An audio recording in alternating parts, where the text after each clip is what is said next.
I just found out my former business partner was suing me while my mom was in surgery.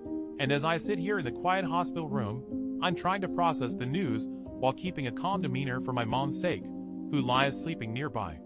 I glance over at my lawyer's briefcase, which they left open on the chair, and I notice their calendar is still open, revealing an appointment that makes no sense: a meeting with a journalist from a local newspaper, scheduled for the day my mom is supposed to be discharged.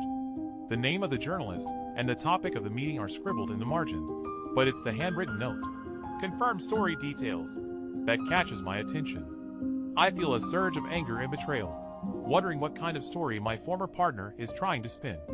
As I wait for the doctor to update me on my mom's condition, I try to make sense of this new information. The beeping of the machines and the faint smell of disinfectant are the only distractions from my racing thoughts. I think about all the times my former partner and I shook hands on a deal, all the times we worked together in good faith. It's hard to believe it's come to this: audacious financial demands and public defamation. I feel like I'm being attacked from all sides, and I don't know how to defend myself. The days that follow are a blur of paperwork and phone calls, as my former partner's lawyers bombard me with demands and accusations.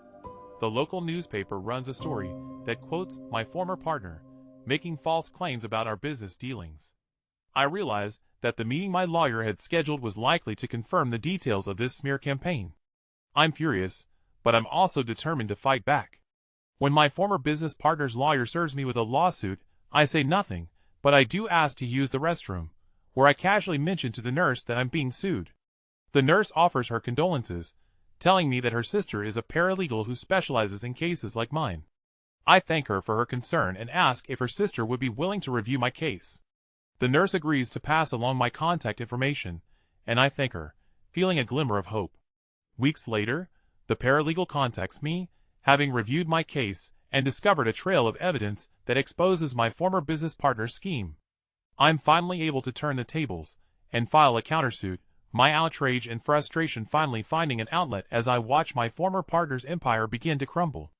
As I walk into the courtroom, I see my former partner's smug face, and I know I'm about to take them down.